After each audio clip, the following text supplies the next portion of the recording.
근심은 좋은 것이 아니죠. 스트레스 받고 잠도 잘 못 자고 몸과 마음이 지치게 됩니다. 그래서 살면서 어떻게 이제 하면은 이제 근심하지 않을 수 있을까? 이것이 마치 숙제처럼 저마다 이제 돌파 방법을 찾지만은 참 그것이 맘먹은 대로 되지 않습니다. 그런데 오늘 말씀에서는요, 보니까 근심이 때로는 좋은 것으로, 아니, 필요한 것으로 보여지고 있습니다. 근심도 근심 나름이라는 것이죠. 세상 근심이 있고 하나님의 뜻대로 하는 근심이 있습니다. 세상 근심은 후회와 고통만 남는데, 하나님의 뜻대로 하는 근심은 후회가 남지 않고 구원을 이룬다라고 전하고 있습니다. 그렇다면 당연히 우리가 전자의 근심은 하지 않도록 노력을 해야 될 것이고, 후자의 근심은 하도록 해야겠죠. 그러면 여러분, 세상 근심은 무엇이겠습니까? 세상 근심은 무엇이겠습니까? 왜 세상 근심을 하게 될까요? 이게 내 야욕으로부터 나온 그것을 이루지 못해서, 그것을 누리지 못해서 그것 때문에 불안에 떠는 근심이 바로 이 세상 근심입니다. 당시 고린도 교인들이 이제 그랬던 것이죠. 그 세상 근심이 이제 내 인생의 주제가 되어서 나를 흔들어 버리는데, 당시 이 고린도 지역은 상당히 이제 상업화가 막 진행이, 여타 지역에 비해서 많이 이 고도로 이제 상업화가 진행이 된 지역이었고, 그리고 그 문화에 그 영향이 상당했습니다. 각종 우상 숭배, 성적인 문제, 종교 혼합주의, 또 물질 만능주의 등등이 팽배했습니다. 아프로디테 그 신전이 이제 그곳에 있었는데, 이 성적으로 이 문란한 이 성창이 유행을 할 정도였습니다. 그러니까 그 타락도, 문화의 그 타락도가 어느 정도 이제 가늠할 수가 있게 되죠. 종교적 혼합주의도 이제 가득했고요. 그러니까 미신, 어떤 그런 잡신, 또 문화는 경제 발전과 함께 이제 돈이 이게 흐르는 도시다 보니까는 돈과 얽힌 그 문제들도 많이 있었죠. 고린도 교인들이 이제 그 성향을 이제 그 지역에 사니까 그 문화를 이제 입은 거 아닙니까? 그러고서 이제 교회로 온 것이죠. 그러니까 교회는 이제 와서 몸은 여기에 앉아 있는데 그들의 이 생각, 그 다음에 이 삶의 주제는 여전히 바뀌질 않은 거예요. 그러니 여전히 어떻습니까? 세상적이었고 세상적이니 그들이 고민하는 것도 당연히 세상적인 고민일 수밖에 없는 것이죠.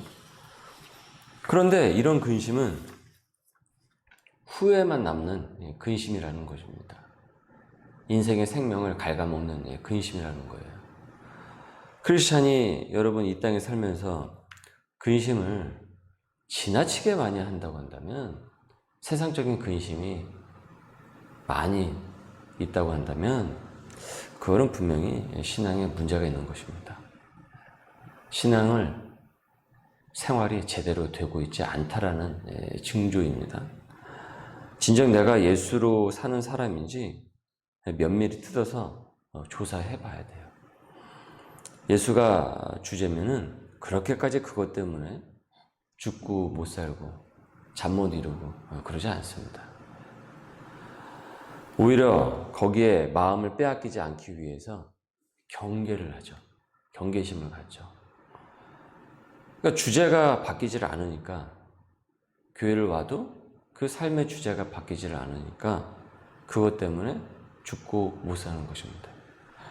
사도 바울은 고린도 이 교인들에게 이 첫 번째 서신인 이 고린도 전서를 이제 발송을 하면서 그 주제를 바꾸라고 한 것입니다. 그 주제를 바꿔라. 이제는 그 근심의 주제를 바꾸라고 한 것이죠.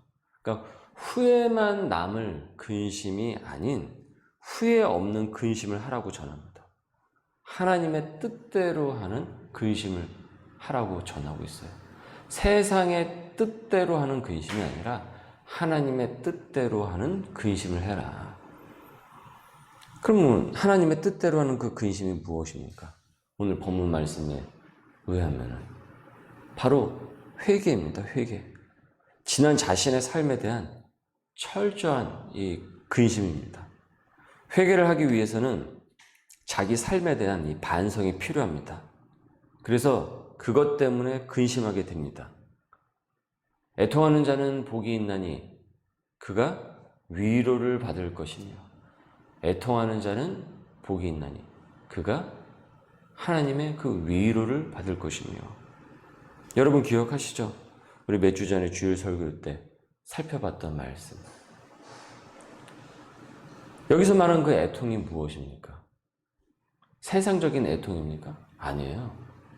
하나님 앞에서 하나님의 뜻대로 하는 애통인 것입니다. 자기 죄에 대한 애통인 것입니다. 자기 삶의 모습에 대한 애통인 것입니다. 하나님 앞에서. 그런데 그 애통이 고통과 스트레스로 끝나는 것이 아니라 무엇이라고 했습니까? 그 애통이 복이 있다라고 얘기하고 있죠. 그리고 하나님의 그 위로를 경험하게 된다라고 하고 있죠.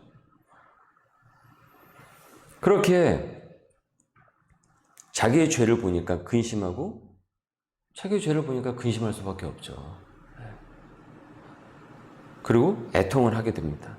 그런데 이것은 나쁜 근심이 아닌 거예요. 스트레스가 아닙니다. 선한 근심입니다. 나를 개혁을 시키는, 나를 발전을 시키는, 나를 성장시키는, 나를 성숙시키는, 나를 성화로 이끌어내는 근심입니다. 필요한 근심이에요. 이 근심은 회개로 터져 나와서 나를 바꿔놓기 때문에 그런 것이죠. 나를 바꿔놓습니다. 그래서 8절을 보십시오. 그러므로 내가 편지로 너희를 근심하게 한 것을 후회를 하였으나 지금은 후회하지 아니함은 그 편지가 너희로 잠시만 근심하게 한 줄을 알미라. 이 고린도 전서를 받고 이 고린도 교인들이 어땠습니까? 자신의 삶에 대한 애통함이 있었던 거예요. 근심함이 있었던 것이죠. 내가 지금 기뻐함은 9절입니다. 너희로 근심하게 한 까닭이 아니오 도리어 너희가 근심함으로 회개함에 이른 까닭이라. 너희가 하나님의 뜻대로 근심하게 된 것은 우리에게서 아무 해도 받지 않게 하려 함이라. 하나님의 뜻대로 하는 근심은 후회할 것이 없는 구원에 이르게 하는 회개를 이루는 것이요 세상 근심은 사망을 이루는 것이다.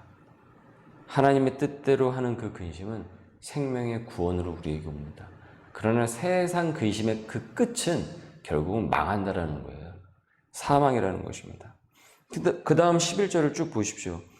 이 근심이 얼마나 그를 성숙을 시키는지 깨끗게 하는지 보라. 하나님의 뜻대로 하게 된 이 근심이 너희로 얼마나 간절하게 하며 얼마나 변증하게 하며 얼마나 분하게 하며, 그러니까 의분입니다. 이 죄에 대해서 의로운 그 분노입니다. 얼마나 두렵게 하며 얼마나 사모하게 하며 얼마나 열심히 있게 하며 얼마나 벌하게 하였는가. 너희가 그 일에 대하여 일체 너희 자신의 깨끗함을 나타내었느니라. 고린도 교인들은 처음에 이 바울 서신을 받고서 근심에 휩싸였어요. 왜냐하면 자신의 삶에 대해서 지금 되돌아봐야 되는 시간이 온 거죠. 자신의 죄가 보이기 시작을 했거든요. 그러니까 거울을 비추지 않을 때는 몰랐어요. 자기 얼굴에 뭐가 묻혀져 있는지 몰랐어요. 그러나 거울을 막상 비추니까 어떻습니까? 세상에 내가 이런 얼굴로 돌아다녔네. 깨닫게 된 것이죠. 그러니까 당연히 근심할 수밖에 없죠. 그 다음에 나오는 행위가 무엇이어야 되겠습니까? 세수를 해야죠. 목욕을 해야죠. 깨끗이 씻어야죠. 그러니까 처음에는 잠시 근심을 한 거죠. 어떻습니까? 세상에 내가 이 얼굴로 돌아다녔네? 거울을 보니까. 그러니까 사도 바울은 이 고린도 전서를 통해서 거울을 이들에게 보여준 거예요. 그리고 다행히 이 고린도 교인들은 거울로 자신의 모습을 다 비춰본 것이죠. 그런데 지금까지는 그게 죄인 줄 모르고 살았던 거예요. 그게 잘못인지도 모르고 살았어요. 그 고린도 교회에서 별 일이 다 있지 않았습니까? 그 교회 내에서조차도 그런 일이 있었다고 한다면 교회 밖에서의 그들의 삶의 행실은 어땠는지 상상이 가잖아요. 그러다 보니 처음에는 근심이 있었던 것이죠. 하지만 회개함으로 그들은 어떻게 됩니까? 거듭나게 되는 것입니다. 다시 깨끗게 되는 것입니다. 회개는 하나님의 뜻대로 하는 근심이기 때문입니다. 세상 근심은 하나님의 뜻이 없습니다. 그렇기에 거기에는 스트레스밖에 없고 마음과 몸이 지치고 더 자아스러운 고집불통으로 만들어버리고 결국에는 거기에도 구원이 없습니다. 계속 거기에는 내려갈 수밖에 없는 거예요. 도대체 지하가 어딘가 계속 내려갈 수밖에 없습니다. 허나 하나님의 뜻대로 하는 그 근심은, 그 애통은 복을 가져다 줍니다. 하나님의 위로를 가져다 줍니다. 그리고 우리를 깨끗게 합니다. 사도 바울은 이런 고린도 교인들의 이 변화에 위로를 얻어요. 바울 서신을 곡해해서 받지 않고 하나님의 뜻으로 받아서 회개의 그 변화로 나타난 그들의 그 모습에 위로를 얻습니다. 동역자 디도를 이제 고린도에 보내서 이 일을 전했는데 고린도 성도들이 잘 받아들였던 것이죠. 그리고 디도를 잘 따뜻하게 환영을 하고, 동역자인 디도를 환영을 했다라는 얘기는 그 말씀은 바울을 통해서 전했던 그 하나님의 말씀에 대해서 그들이 받아들였다라는 것입니다. 그러니까 결국은 디도를 받아들였다라는 얘기는 그들이 하나님의 말씀을 받아들였다라는 얘기인 거예요. 그렇기 때문에 사도 바울이 디도를 받아들였던 그 고린도 교인들의 그 모습을 보면서 위로를 얻었던 것입니다. 고린도 교인들이 이제서야 드디어 정신을 차리고 하나님의 말씀 앞에서 하나님의 뜻대로 하는 그 근심을 통해서 그들의 삶이 이제는 성화로 변화해 나가고 있구나. 그 사실에 위로를 얻었던 것입니다. 13절을 보십시오. 이로 말미암아 우리가 위로를 받았고 우리가 받은 위로 위에 디도의 기쁨으로 우리가 더욱 많이 기뻐함은 그의 마음이 너희 무리로 말미암아 안심함을 얻었습니다. 15절 그가 너희 모든 사람들이 두려움과 떨므로 자기를 영접하여 순종한 것을 생각을 하고 너희를 향하여 그의 심정이 더욱 깊었으니. 두려움과 떨므로. 왜 두려움과 떨므로 디도를 환영을 했던 것입니까? 자신들의 그 죄에 대한 미안함과 그리고 자신들의 죄에 대한 그 어떤 뉘우침이 이 두려움과 떨므로 작용을 했던 거예요. 동시에 또 어떻습니까? 그 하나님의 말씀을 받았기 때문에 그 가운데 또 기쁨도 있었던 것이죠. 16절을 보십시오. 내가 범사에 너희를 신뢰하게 된 것을 기뻐하노라. 이제서야 고린도 교인들에 대한 그 신뢰의 마음이 다시 회복이 될 수 있어서 너무나도 기쁘다라는 것입니다. 오늘 말씀을 여러분 적용합니다. 나의 근심의 주제는 무엇입니까? 여러분, 나의 근심의 그 주제는 무엇입니까? 내가 왜 그렇게 스트레스를 받습니까? 내가 무엇 때문에 그렇게 고민하고 근심에 휩싸였습니까? 그 근심이 세상의 근심입니까? 아니면은 하나님의 뜻대로 하는 근심입니까? 세상의 근심은 더 이상 이룰 수가 없습니다. 계속 내려가는 것입니다. 그러나 하나님의 뜻대로 하는 그 근심은 그 세상적인 근심으로부터 나를 구원해냅니다. 그리고 거기에는 복이 있고 하나님의 위로를 경험을 하게 됩니다. 세상 근심의 끝과 하나님의 뜻대로 하는 근심의 그 끝은, 그 결과는 무엇입니까? 여러분 오늘 말씀 노트에 이를 차분히 적어보시고 후회 없는 소명의 삶을 살도록 기도하시기 바랍니다.